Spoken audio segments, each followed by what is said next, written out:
Vaya conmigo a la Biblia, Efesios capítulo 6, versículo 12. Capítulo 6, versículo 12 de Efesios. Voy a leer a favor de usted en el nombre del Padre, del Hijo y del Espíritu Santo que está en este lugar. ¿Alguien puede decir amén? Porque no tenemos lucha contra carne y sangre, sino contra principados, contra potestades, contra los gobernadores de las tinieblas de este siglo, contra huestes espirituales de maldad en las regiones celestes. Padre, te doy gracias en el nombre de Jesús. Bendita esta palabra, digna y fiel de ser recibida, Dios mío, por todos nosotros. Señor, yo la he leído en esta mañana y ahora me dispongo a disertar en ella, pidiéndote que tu buen Espíritu Santo, quien la inspiró, sea sobre todo tu pueblo, Señor. Dios, creemos que tú en esta mañana envías esta palabra con un propósito, para que haga rema en nuestros corazones, podamos acatarla, podamos atesorarla y ponerla por obra. Por Cristo nuestro Señor, declaramos que esta palabra es verdad, que la suma de tu palabra es verdad, que ninguna arma forjada contra nosotros prosperará y que las puertas del infierno jamás prevalecerán contra la iglesia de Jesucristo. Habla nuestras vidas, Señor, confróntanos, Dios mío, y que tú me uses como el instrumento que soy en tus manos para gloria y honra de tu nombre. Te doy gracias en el nombre de Jesús. Amén y amén. Gloria al Señor. Padres que no permiten que sus hijos sean permeados por el espíritu de las tinieblas. Cuando hablamos de esa palabra permear, suena como rara, ¿verdad? Pero la palabra permear significa penetrar, significa poseer, atravesar, tomar, impregnar. Eso significa permear. Cuando algo está permeado es porque lo ha tomado, lo ha atravesado, lo ha envuelto. Y eso es lo que no queremos que el enemigo haga con nuestra familia, especialmente con nuestros hijos. Creo que existe un sistema del infierno terrible en estos tiempos. De hecho, la Biblia así lo declara. Existe un sistema del infierno. Y ese sistema del infierno está en una constante guerra, en una constante lucha. Ahora, este sistema tiene un líder. Este sistema tiene un ser en el cual se ve desarrollado todo este sistema.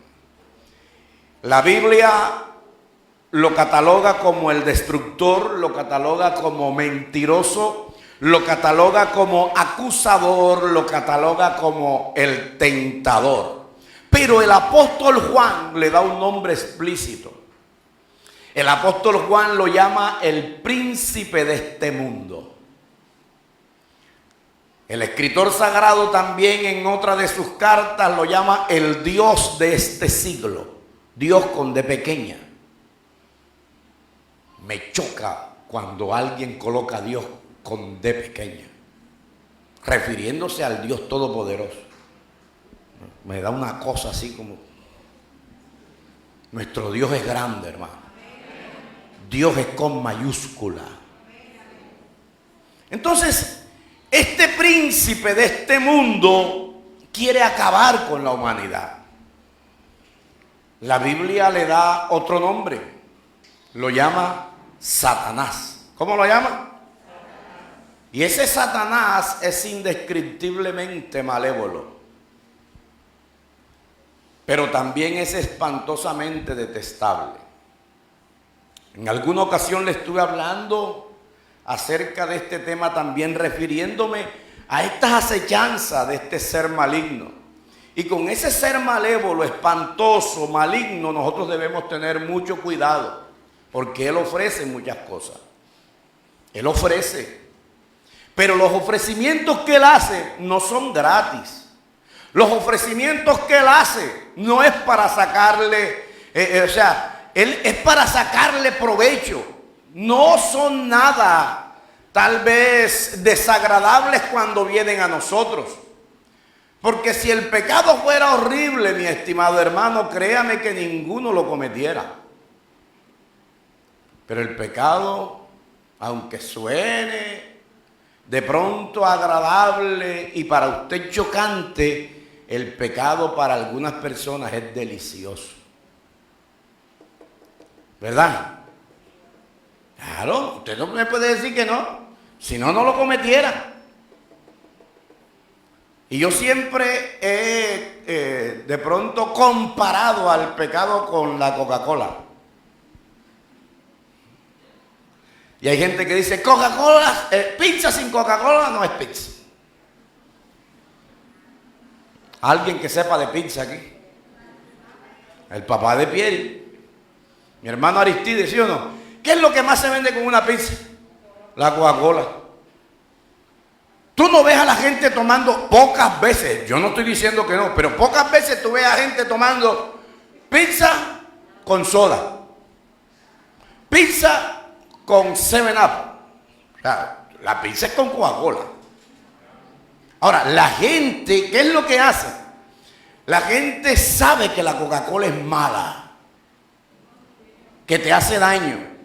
Cuando tú te estás tomando ese vaso de Coca-Cola, tú estás pensando y dices, me estoy tomando 18 cucharadas de azúcar, me estoy tomando 20 tipos de ácido, me estoy tomando esto. Sabes que te hace daño a tu organismo, pero dices, pero la vergaja es sabrosa.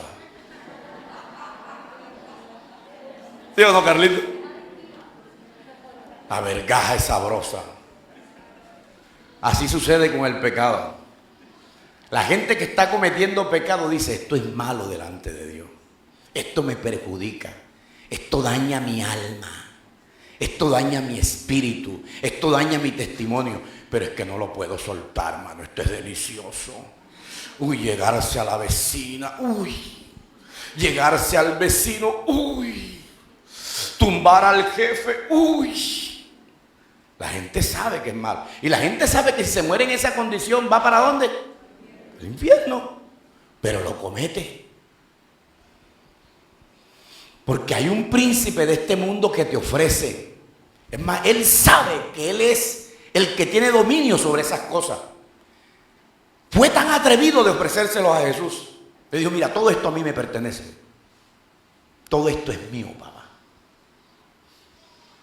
Y será tuyo si postrado me adora. Oh. Mira con qué autoridad. Jesús nunca le dijo, eso no es tuyo. No, nunca le dijo eso. Le dijo, atrevido, ¿verdad? Le es atrevido. No solo de pan vivirá el hombre, sino de toda palabra que sale de la boca de Dios. Cuando le ofreció comida, le dijo eso. Él le dijo, hay un solo Dios y a ese es que hay que adorar. El apóstol Juan también lo describe como ladrón. Juan 10:10 dice, el ladrón no viene sino para hurtar. Y aunque el escrito da a conocer a otro tipo de ladrón, nosotros sabemos que él es ladrón. Y Juan dice que el ladrón no viene sino para ¿qué? Matar, hurtar y destruir. Pero Cristo aparece y da unas palabras contundentes y dice, mas yo he venido para que tengan vida y para que la tengan en abundancia. O sea, son dos cosas totalmente diferentes. Uno vino para matar, destruir, hurtar, acabar, pero el otro vino para crear, para dar, para bendecir, para dar vida. O sea, un contraste, dos cosas diferentes. Y así es la vida del cristiano. La vida del cristiano está llena de aparentes contradicciones. Y esas contradicciones tienen que ver mucho con la manera en que nosotros miramos, con la manera en que nosotros observamos y hacemos frente a las situaciones que este mundo le ofrece a nuestros hijos y a nuestra familia, que este mundo nos ofrece a nosotros. Depende de nosotros si caemos o no caemos. O sea, no es culpa de Dios que usted peque, no es culpa del Señor que usted haga mal las cosas, no es culpa de Él, es de nosotros. Porque Dios ha dado una voluntad, Dios ha dado la capacidad de elegir, de tomar, de rechazar. Eso se llama libre albedrío. Dios ha colocado una voluntad en usted, ha colocado una voluntad en mí. Entonces, ¿qué es lo que se nos dice en las Escrituras? Se nos dice que la manera de descansar en Dios es estar sometido enteramente a Dios y a su voluntad. Y yo creo que es así. Cuando nosotros nos sometemos a Dios, cuando nosotros nos sometemos a esa voluntad de Dios que cumple 3 requisitos. ¿Cuáles son los requisitos de la voluntad de Dios? Es buena, es agradable y es perfecta. Si no está eso inmerso allí, no es la voluntad de Dios. Por eso es que no podemos decir que todo es la voluntad de Dios. No, Dios es soberano, que es otra cosa. Pastor, ¿y por qué sucede? Porque Dios lo permite. Pero muchas cosas que suceden en esta tierra no son la voluntad de Dios. Yo no puedo decirte que es la voluntad de Dios que tú te divorcies de tu esposa, de tu esposo. No puedo decir eso. No puedo decir que es la voluntad de Dios si te meten un machetazo. Yo no puedo decir eso. Yo no puedo decir que es la voluntad de Dios si te botan del trabajo. Yo no puedo decir eso. Porque eso no es bueno. Eso no es agradable.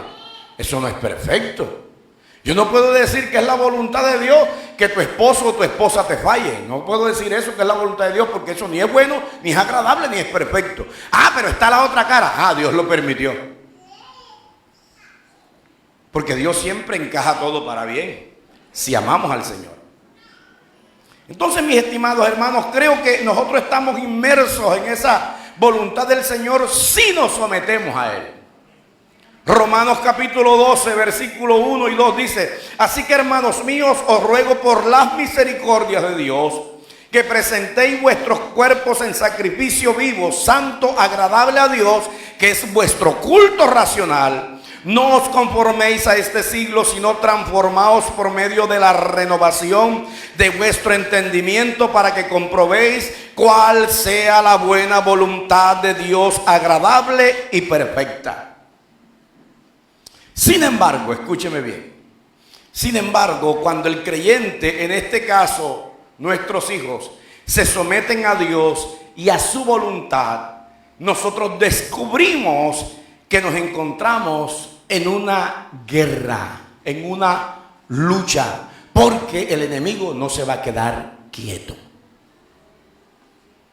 Pastor, pero es que desde que me convertí al Señor, hermano, eso es la lucha y la cosa y para allá. Claro, papi, él no se va a quedar quieto.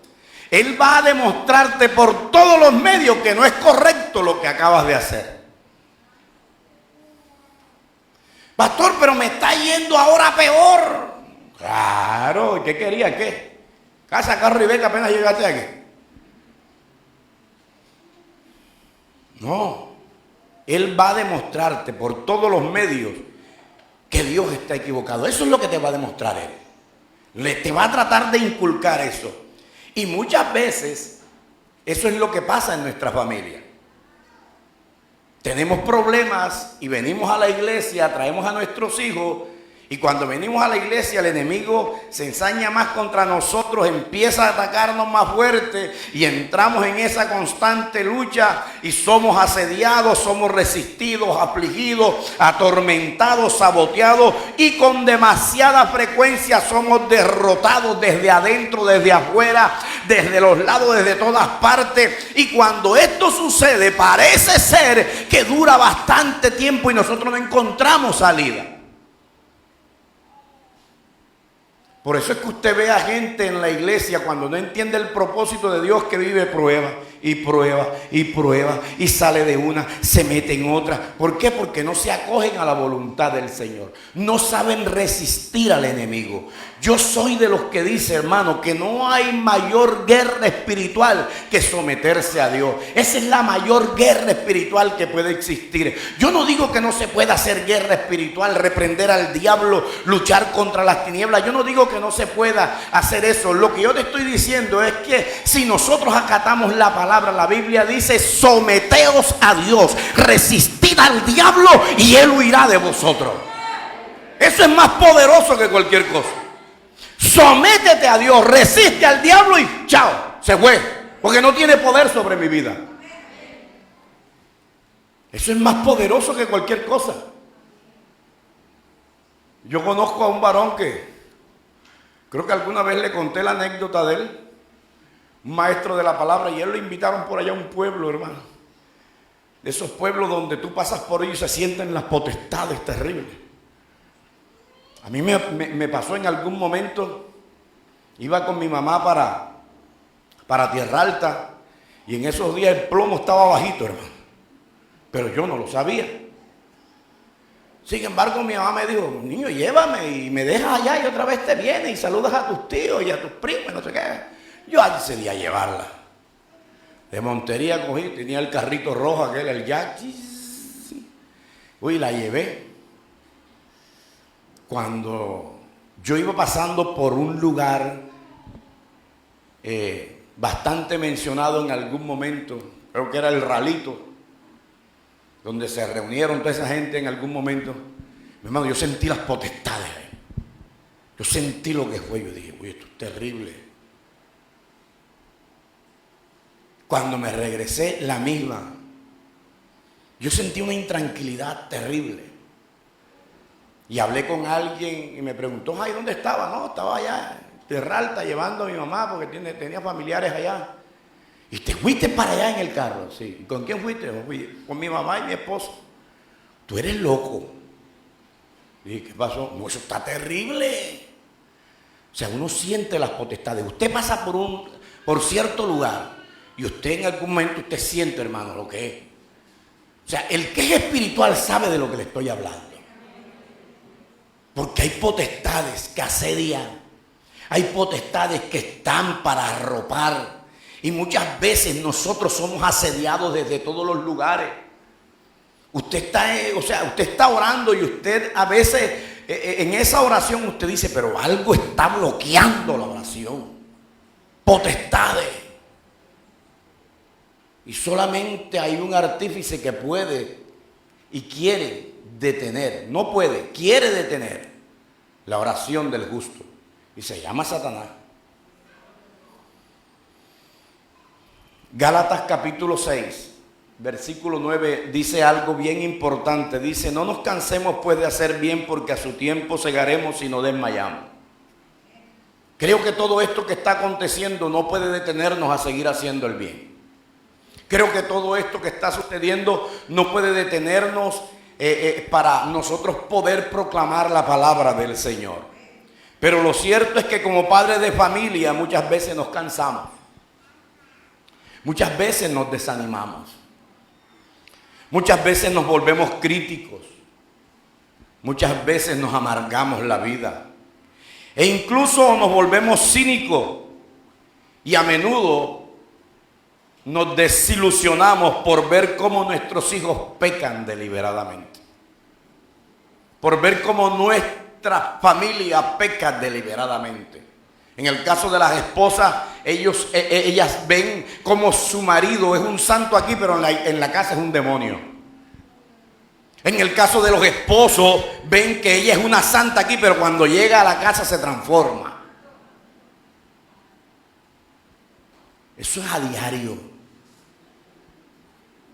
Nosotros vemos cómo estamos inculcándole la palabra a los hijos, a la familia, y uno dice: pero ¿qué pasa si le hemos predicado y hemos hecho? Ha visto el ejemplo en mí, pero se apartan. Porque es una lucha, es una guerra constante. Nosotros vemos muchos ejemplos en la Biblia. Uno de los mayores ejemplos que nosotros podemos observar en esta situación de padres e hijos es lo que sucedió con el sacerdote Elí. Elí era un sacerdote entregado a la obra. Pero ¿qué dice la Biblia? Que los hijos eran unos bandidos, sin vergüenza. Se acostaban con las mujeres en la puerta del templo. Los hijos del sacerdote, traigámoslos a este tiempo, los hijos del pastor.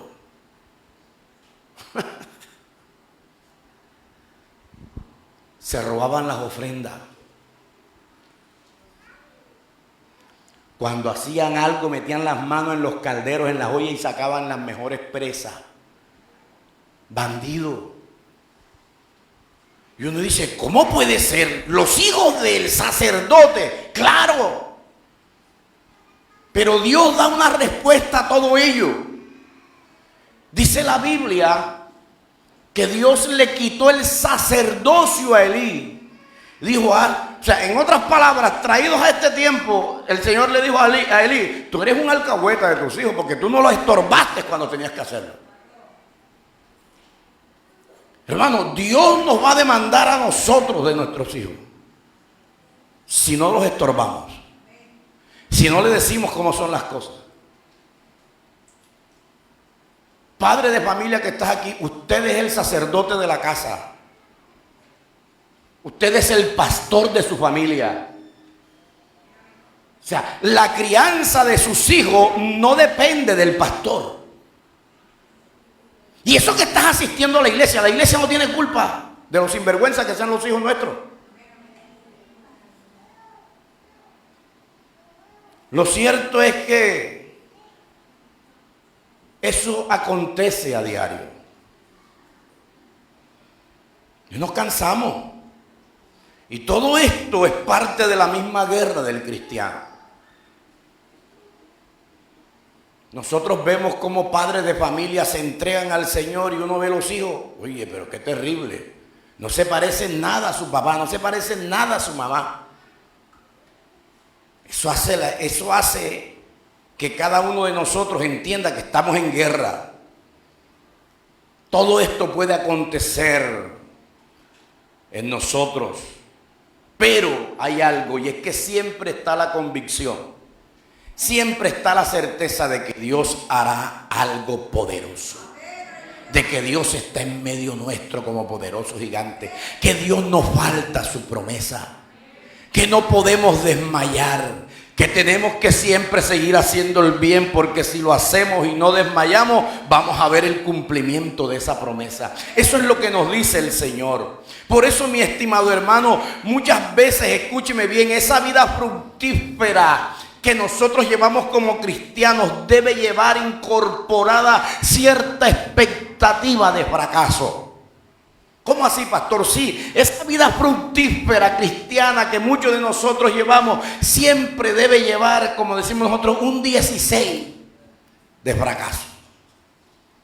¿Y para qué? Para que usted y yo nos pellizquemos, para que usted y yo empecemos a sacudirnos, para que usted y yo empecemos a salir de la comodidad. Ah, que ya nosotros somos salvos. La salvación es individual. Sí, eso es correcto. Pero tú tienes que ser ejemplo y estorbar a tus hijos. Estorbar a tu esposo. Estorbar a tu esposa. No puedes dejar que el espíritu de las tinieblas avance. Pero ¿sabe algo? Muchas veces, y esto tal vez le puede golpear. Muchas veces, ¿sabe por qué ocurre ese tipo de situaciones? Porque todavía en nuestros corazones hay orgullo y no nos hemos dado cuenta. ¿Cómo así, pastor? Orgullo. Orgulloso no es aquel únicamente que pasa con la nariz repingonada, repingada. Eso no es el orgulloso. Hay gente que aparenta humildad, pero detrás de esa falsa humildad hay orgullo.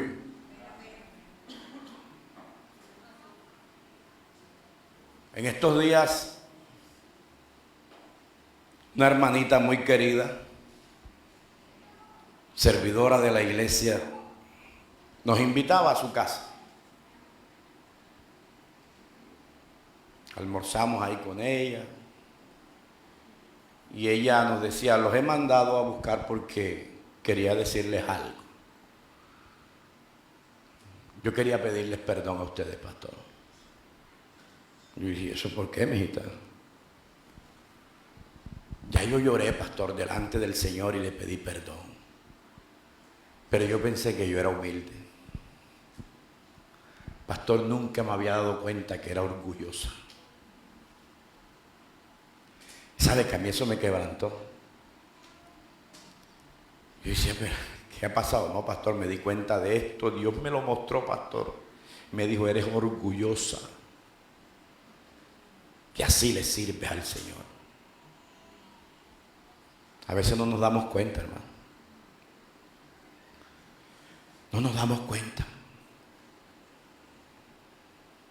Nos invitan a una casa y nos ponen un plato que también... Ay, pero... ¿será que mejor me puede hacer esto? Orgullo. Orgullo. Ay, a mí no me gusta eso. O sea, se ponen con unas pretensiones. Orgullo. Orgullo. Te invita a alguien a comer y te dice, pida lo que quiera. Entonces tú, para no pasar como que por imprudente, qué sé yo, no sé cómo le llamarás tú a eso, yo no creo que sea imprudencia, sino como para pasar con esa falsa humildad. Entonces pide lo más barato.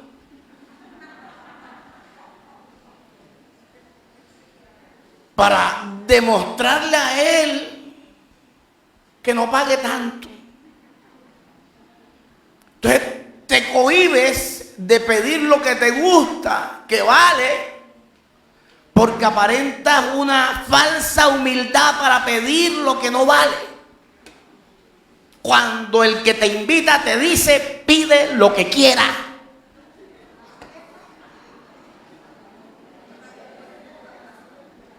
Pida lo que quiera. Cuando a mí me dicen pida lo que quiera, hermano, yo voy buscando el plato, no el más caro, el que más me gusta, así tenga el precio que sea, porque me están diciendo pide lo que quiera. Y si yo actúo de esa manera, estoy demostrando lo que yo soy. No estoy demostrando una falsa humildad.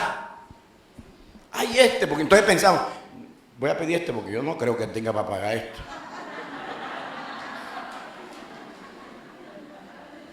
Falsa humildad. Falsa humildad. Te invitan a una casa y empiezan, ¿quiere más, hermano? No, hermana, ya estoy bien así. Mentira, tienes hambre.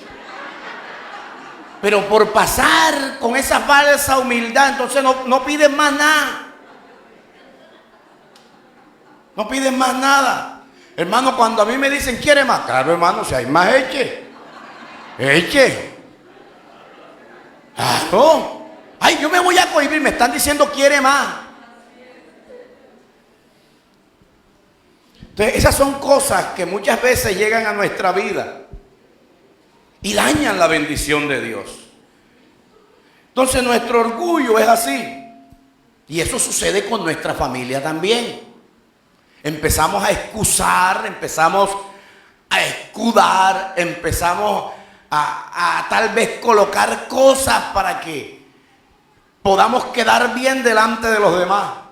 Ay, niño, el hijo de fulanito falla también. El hijo, no ves al hijo del hermano no sé qué. Él le sirve en la iglesia y el pelado que está más descachuchado. Imagínate ahora los míos. Esa no es la respuesta. Él es él. Yo soy yo. Otros fallan. Los hijos del hermano fulanito fallan. Sutanitos son peores. Y ahí están. Puede que todo eso sea cierto. Puede que todo eso sea verdad. Sin embargo, la realidad es que nosotros no podemos bajar la guardia. La realidad es que nosotros no podemos estancarnos. La realidad es que nosotros no podemos vivir por lo que otro vive, por lo que otro está haciendo. Yo soy quien tengo que darle cuentas a Dios.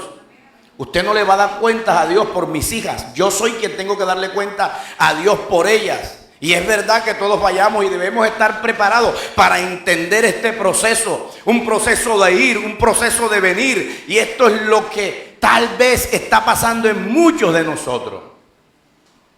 Le voy a decir algo. Quizás usted se pueda ofender.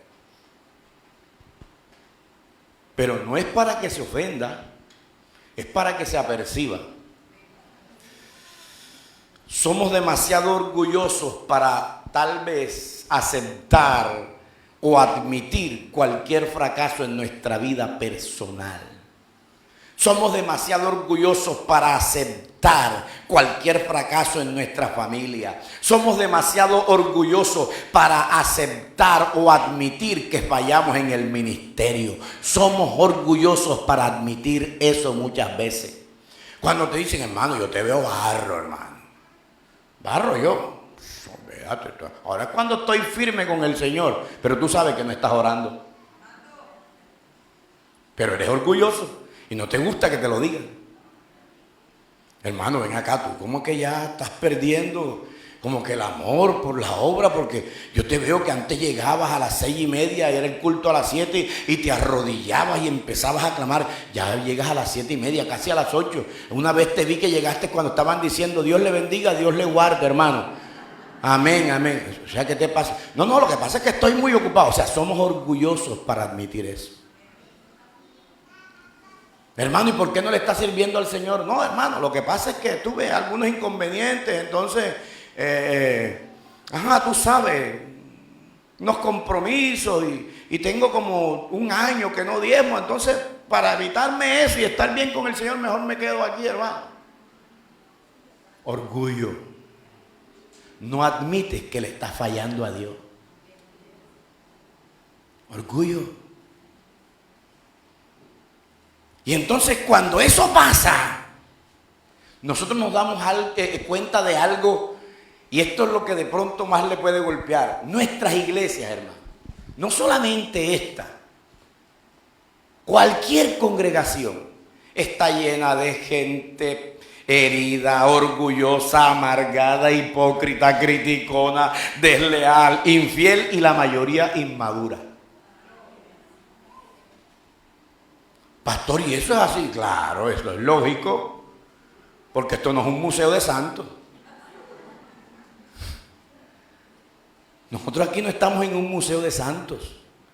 Por eso venimos a la iglesia, a que Dios nos quite toda esa inmundicia. Cuando nosotros pasamos por esa puerta, no entra el santo, no.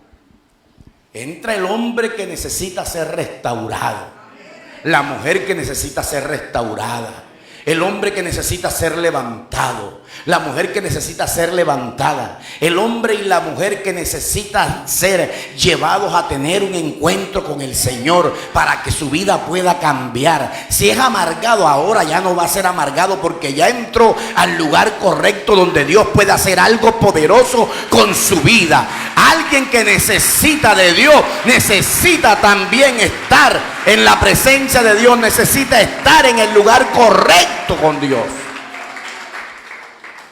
¿Cuántos entraron a la cueva de Adulán? ¿Cuántos? 400 entraron a la cueva. Y cuando entraron, ¿eran qué? Cipotes de empresarios. Eran tremendos ministros de Dios. ¿Eran los hombres más ungidos? No. ¿Eran qué? Amargados, endeudados. Oye, hermano, todos los hados habidos y por haber. Hasta David entró en esa condición. Pero cuando salieron de allí no fueron los mismos. No salieron siendo los mismos. Cuando salieron de allí, entonces tomaron otro nombre. Aquellos amargados, aquellos endeudados, aquellos tristes, aquellos hombres que entraron sin esperanza, ahora eran los valientes de David.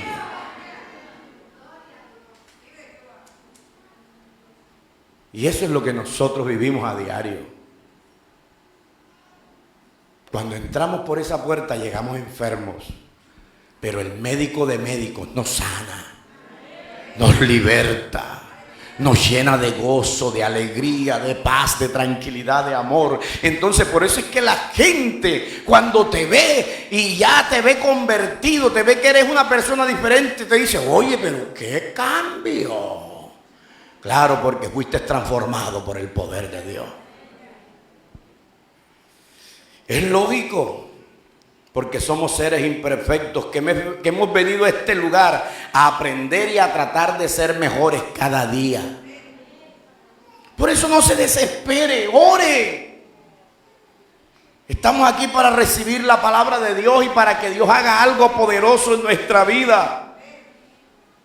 Muchas de las personas que llegan a la iglesia, mi hermano, son padres, son madres con el corazón partido, que no saben qué hacer con sus hijos, que cada día los ven peores, que cada día que ellas oran, están clamando al Señor, le tocan la puerta y en vez de ver a un hijo transformado por el poder de Dios, lo que ve es a un hijo que llega con una cerveza en su mano, drogado, hecho una porquería. Permítame decírselo de esa manera y perdóneme, llega hecho algo terrible. Pero la madre dice, Dios mío, ¿hasta cuándo le estoy diciendo algo de parte de Dios? No se canse, porque si usted no desmaya, al final va a ver la gloria de Dios.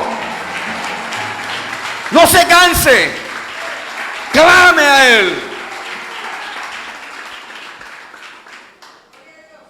Yo no me cansé y hoy puedo ver el resultado de Dios. No se canse. Proclame la palabra. Mi esposa nunca se cansó conmigo. Siempre proclamaba la palabra. Y yo la enviaba y le hacía de cuanta cosa. Pero mi esposa decía, llegó el siervo de Dios. Llegó el varón de Dios. Llegó el pastor de la casa. No se canse. Muchas de las personas que llegan a esta iglesia son personas con el corazón partido. Pero yo he visto la gloria de Dios en ellos. Y he visto cómo el tiempo y Dios primero hacen algo poderoso en su vida. Y son transformados por el poder del Señor. Padres que ven a sus hijos apartarse del Señor, que un día los vieron servir en este altar, que un día los vieron servir en otra congregación, que un día los vieron servir en cualquier parte. Y hoy los ven y dicen, pero ¿qué ha pasado? ¿Qué ha pasado? Y cada vez que alguien da testimonio en este lugar, hermano, es que mi hijo, mi hija era así, pero ahora le está sirviendo al Señor, y usted más se le parte el corazón. Porque usted dice, ¿por qué mi hijo no puede ser así? ¿Por qué ella puede dar testimonio y yo no? Y entonces siempre te citan un bendito versículo que no falla. La imprudencia empasta. La Biblia dice, el religioso enseguida, la Biblia dice, instruye al niño en su camino y aun cuando fuere viejo no se apartará de él. Hermano, yo no estoy diciendo que eso no sea palabra de Dios. Pero tú crees que un padre que está con el corazón partido, que no quiere saber nada de la vida porque sus hijos están perdidos en droga, en alcohol, ¿tú crees que un padre necesita ese versículo? Padre lo que necesita es una palabra de aliento, hermano. Una palabra que lo ayude a seguir adelante. Pero cuando tú le citas ese versículo, él se siente culpable y dice, pero ¿será que yo no lo instruí en el camino? Tal vez tú te le puedes decir, hermano, ¿usted cómo va a decir que yo no instruía a mi hijo en el camino del Señor? Ay, ¿y por qué está así entonces? Hermano, padre de familia que está aquí, no se deje señalar del diablo. Porque el hecho de que su hijo, su hija sea un sinvergüenza, una sinvergüenza, eso no es culpa suya. Tal vez en algún momento usted le alcahueteó algo, usted le escudó algo, le excusó algo. Pero no todo el tiempo es culpa de los padres que los hijos no estén en el Señor. Y créame que cuando la gente que está pasando por este tipo de situaciones escucha esta palabra, dentro de ellos hay un sentimiento de fracaso. Dentro de ellos hay un sentimiento de no haber hecho las cosas bien. Dentro de ellos hay algo de culpabilidad, de dolor, y se hace casi insoportable y dice: ¿en qué fallé? ¿Dónde fallé? ¿Cuándo fallé? ¿A qué momento pasó esto? ¿Por qué pasó esto? Señor, ¿qué pasó?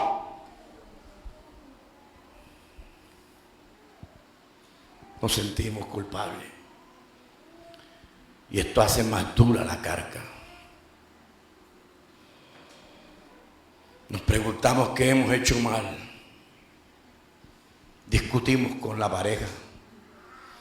Fue culpa tuya porque tú eras el que lo dejaba solo. Fue culpa tuya porque tú eras el que le dabas el celular. Fue culpa tuya. Y terminan peleando y divorciándose. Pero resulta que ninguno de los dos es la culpa. Cada uno de su propia concupiscencia. ¿Y sabe por qué? Porque estaba dentro de él y le gustaba. Tenemos derecho a elegir. Tenemos la libertad para elegir. Y créame que a menudo estos padres heridos sienten tanta vergüenza que no se atreven a hablar del tema con nadie. Y usted los ve todo el tiempo cerrado, amargado. Y no encuentra uno por dónde meterse. Al fin que descubre que tiene esta situación, que está atravesando esta situación terrible. Pero nadie, se siente que nadie lo ayuda. ¿Por qué? Porque no da a conocer el problema. Abra su corazón. Busque una persona de confianza. Si usted no quiere ir al pastor o a la pastora, busque a un hermano o una hermana de testimonio. Si es varón, busque a un hombre de testimonio. Si es mujer, busque una mujer de testimonio. Acérquese al pastor. Ahí está la pastora Luz, está la pastora Diana, está la pastora Giselle, está la líder. Cualquier pastor, acérquese. Y dígale: me está pasando esto y me da pena con los pastores, pero yo quiero abrir mi corazón. Cuando uno es así, mi hermano, uno va a encontrar respuesta de Dios. Pero no se cierre, porque eso hace más daño. Se lo dice una persona que vivió todo esto. Eso hace más daño.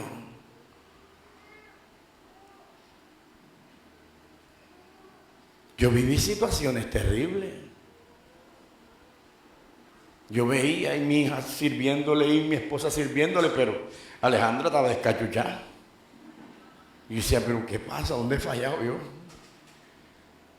Y se lo decía a ella: dime dónde fallé yo. ¿Qué me has visto tú a mí que yo he hecho malo? Dímelo. ¿Ves que tú te crees perfecto?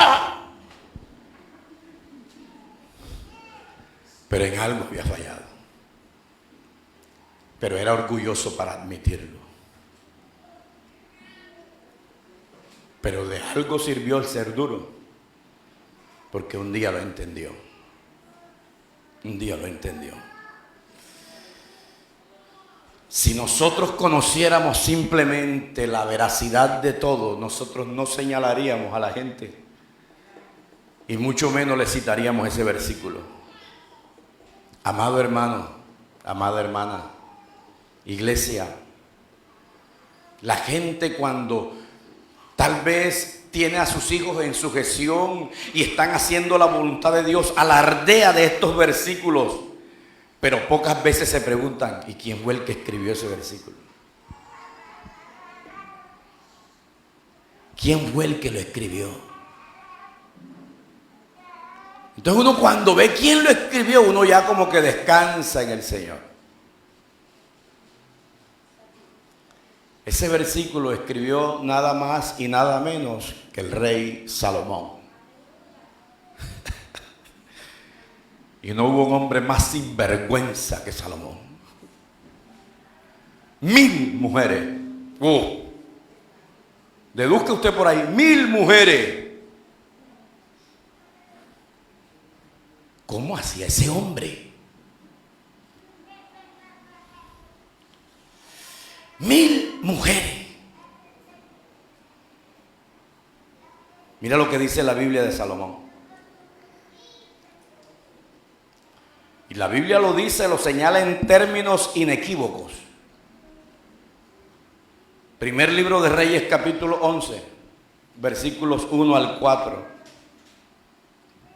Pero el rey Salomón amó, además de la hija de Faraón, a muchas mujeres extranjeras. Tenga en cuenta que cuando la Biblia habla de mujeres extranjeras, hombres extranjeros, hace referencia a personas que eran enemigas del pueblo del Señor, que eran idólatras. Y dice a las de Moab, a las de Amón. Imagínate. ¿Usted sabe quién eran los de Moab y los de Amón, verdad? Moab y Amón eran descendientes, eran hijos del incesto de Lot y sus hijas.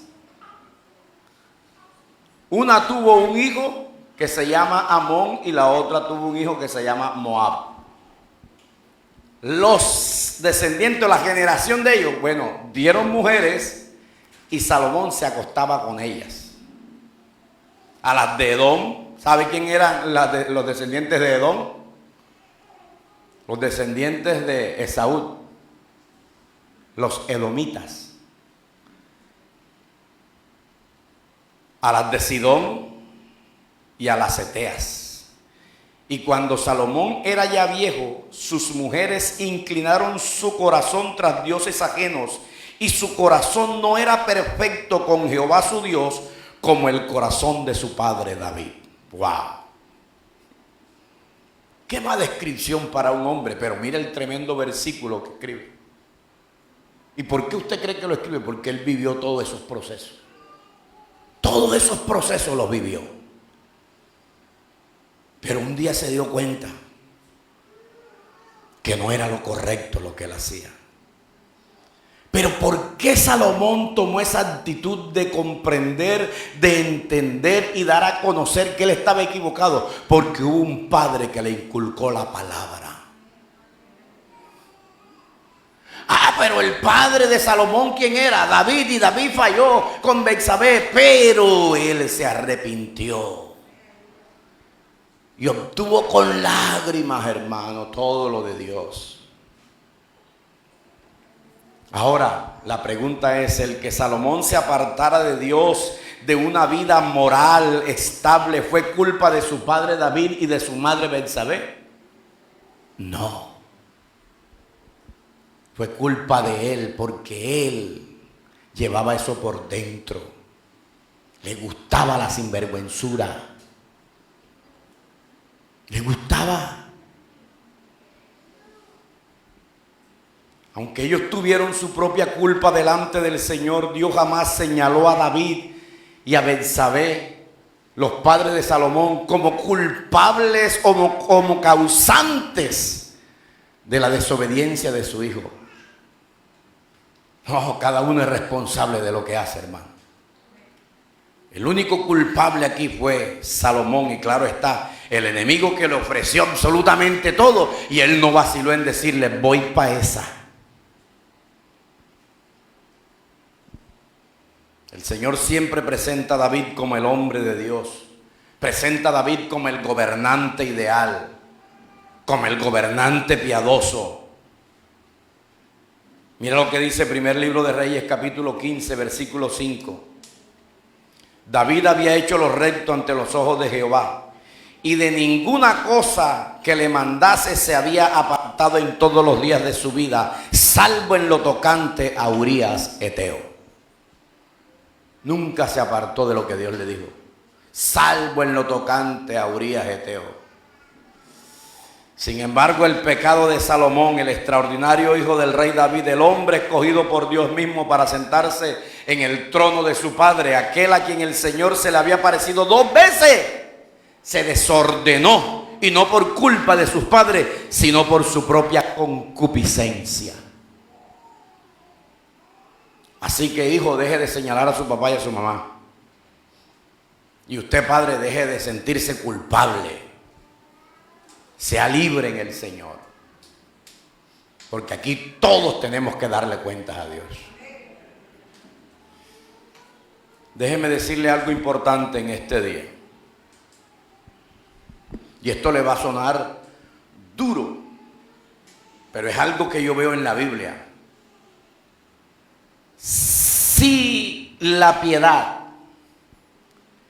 y la consecuencia de los padres se mide principalmente por el tipo de vida que llevan sus hijos, entonces Dios sería el padre más fracasado sobre toda la tierra.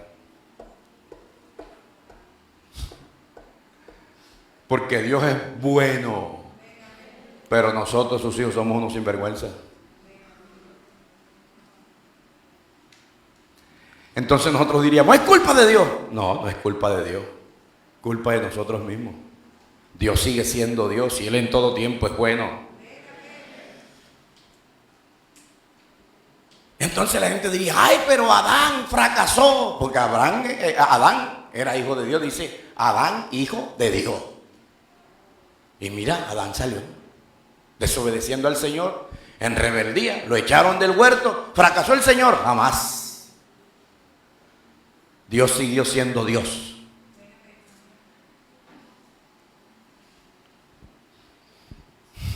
La Biblia da unas palabras contundentes acerca de esta situación. Y dice, oíd cielos y escucha tú tierra, porque Jehová habla. Crié hijos y los engrandecí y ellos se rebelaron contra mí. El buey conoce a su dueño y el asno el pesebre de su señor. Pero Israel no entiende, mi pueblo no tiene conocimiento. Oh gente pecadora, pueblo cargado de maldad, generación de malignos, hijos depravados, dejaron a Jehová y provocaron a ira al Santo de Israel. Todos se volvieron atrás. Oh, qué duro, hermano. Y ahí me meto yo también. Qué duro. Dios es santo. Dios está en su santo templo. Por eso es que yo creo que Proverbios 22:6 es la expresión de un principio general. Y cuando enseñamos a nuestros hijos el camino en que deben andar, usted debe estar convencido de algo, que sus hijos pueden tener altos y bajos. Pueden tener altibajos, pero generalmente volverán al camino del Señor. En otras palabras, si usted hoy tiene a su hijo fuera del camino del Señor, no se preocupe, Dios tiene el control de todo y un día lo verá sirviendo al Señor, porque tiene la palabra sembrada. Allí tiene la palabra y Dios hará algo poderoso. Mire, hoy es el día más especial para mí. Aparte de que es domingo, yo tengo un día especial. Para mí el domingo es especial. Los días, si hay un día que yo amo, es el domingo, porque es el día que yo vengo a la casa de Dios. Hay gente que ama los lunes, hay gente que ama los viernes, hay gente que ama los sábados. Yo el día que más amo es el domingo. Pero hoy es un día súper especial, porque hoy se está cumpliendo algo que yo mucho tiempo le pedí al Señor. Hoy yo estoy aquí predicando delante de ustedes, pero mi hija Susan está en una iglesia predicando y cantando. Mi hija Alejandra está en otra iglesia predicando y mi esposa está en otra iglesia predicando. Y sabe, eso es algo que yo siempre le pedí al Señor y le dije, que toda mi familia te sirva. Estoy viendo a mis dos hermanas aquí sentadas delante del altar escuchando la palabra del Señor. Por allá tal vez está mi sobrino, bueno, todos estamos. Y esa es la idea del Señor, que todos le podamos servir a Él en familia. Por eso, si tú ves hoy que tal vez no estás viendo la promesa del Señor, no te preocupes, Dios no miente.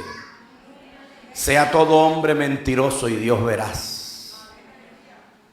Dios no es hombre para mentir, ni hijo de hombre para arrepentirse. Cuando hay hijos criados en un hogar cristiano, piadoso y feliz, y tal vez se rebelan y se apartan Proverbio 22:6 no es el versículo que necesitan sus angustiados padres, sino más bien otros versículos que le den aliento, promesas que puedan reclamar, ejemplos que puedan seguir, palabras que ellos puedan atesorar para entender que sus hijos están en las manos del Señor. Yo no desconozco que esa sea palabra de Dios, jamás. Es un versículo y lo he hecho rema en mi vida, en mi familia, y he visto el cumplimiento. Pero hay palabras, hermano, que no son convenientes muchas veces a las situaciones que están viviendo las personas. Yo no puedo llegar donde una persona que está en una situación difícil y está llorando y decirle: deja de estar llorando, arrepiéntete más bien y arrepiéntete, hijo del diablo. Yo no puedo.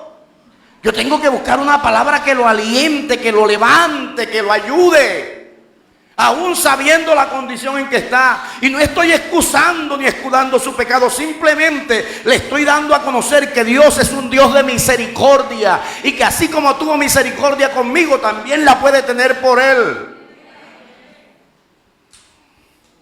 No estamos para señalar, pero tampoco estamos para pechichar el pecado de nadie.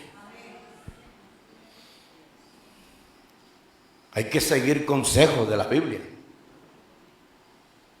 Los hijos de Job muchas veces se iban a celebrar, pero Job entendía que él tenía que ir al Padre a orar por ellos. En el capítulo 1, versículo 4 de Job dice: e iban sus hijos y hacían banquetes en sus casas, cada uno en su día, y enviaban a llamar a sus 3 hermanas para que comiesen y bebiesen con ellos. Y acontecía que, habiendo pasado en turno los días del convite, Job enviaba y los santificaba y se levantaba de mañana y ofrecía holocausto conforme al número de todos ellos, porque decía Job: quizás habrán pecado mis hijos y habrán blasfemado contra Dios en sus corazones. Y de esta manera hacía todos los días.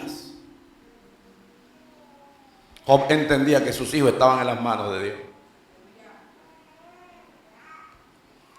Sus hijos estaban en las manos del Señor. Reclame las promesas que Dios tiene. El reclamar es decir: Señor, tú dices en tu palabra. Eso es reclamar una promesa. Tú dices en tu palabra.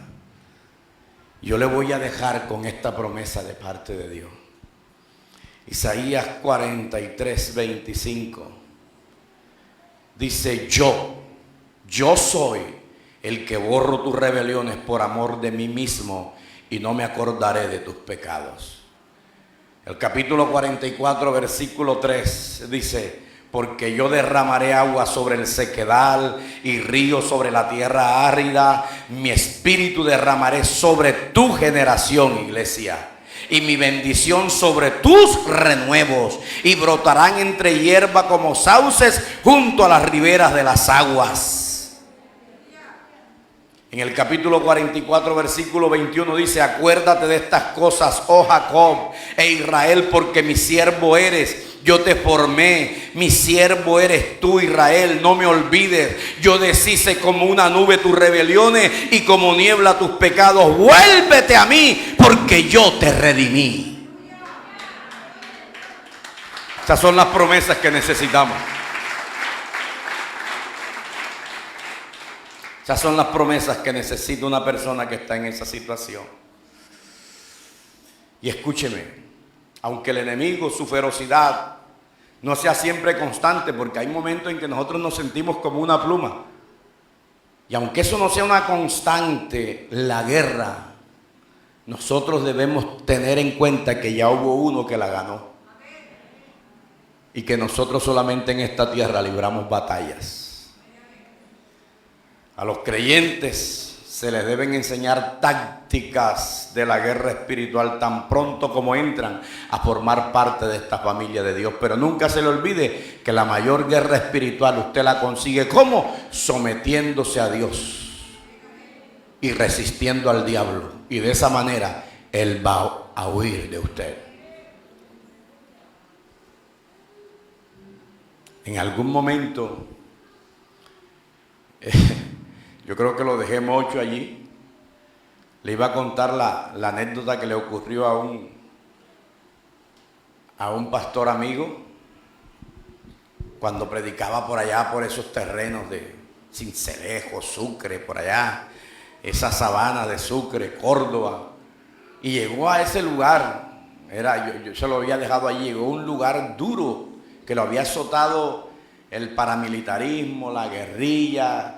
Eran de esos tiempos donde una persona no podía ayudar a un grupo subversivo porque le caían los otros y viceversa. Entonces ellos siempre se mantenían en una línea. Entonces él llegó un día a un lugar de esos y él en la noche sentía que le movían la hamaca. 12 de la noche, 1 de la mañana, y él le movían la hamaca y él veía y no había nadie. Y otra vez le movían la hamaca y hasta el fin que se paró y dijo: mira, diablo, yo tengo mucho sueño ahora. Yo te voy a agradecer que mañana me moleste. Ahora tengo mucho sueño y no te voy a prestar atención para nada. Así que me voy a dormir tranquilo y en paz. Porque la palabra de Dios dice: en paz me acostaré y asimismo dormiré, porque solo en ti, Jehová, he podido confiar. Así que hasta mañana. Mañana hablamos. Y se acostaba. Y ya. A eso se refiere el escritor sagrado cuando dice: someteos a Dios, resistid al diablo y él huirá de vosotros. Colóquese en pie, por favor. Bendito es el nombre del Señor.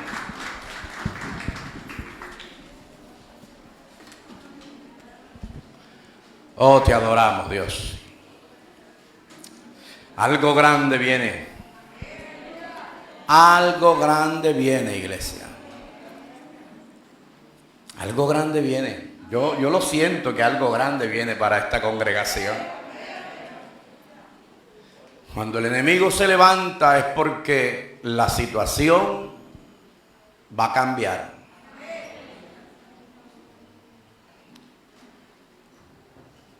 Hay un fenómeno que ocurre cuando viene un tsunami, cuando va a venir un tsunami. Yo no sé si usted lo ha visto, pero por lo general cuando va a venir un tsunami sobre algún lugar específico, la playa se corre, el agua se corre y se empieza a formar más playa y la gente queda asombrada. Oye, si bote playa, no. Allá viene el tsunami, porque el mar se recoge. Y yo le tengo buenas noticias, va a venir un tsunami de bendición, hermano.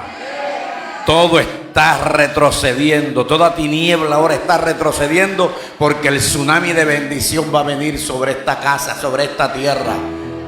Atesore esa palabra.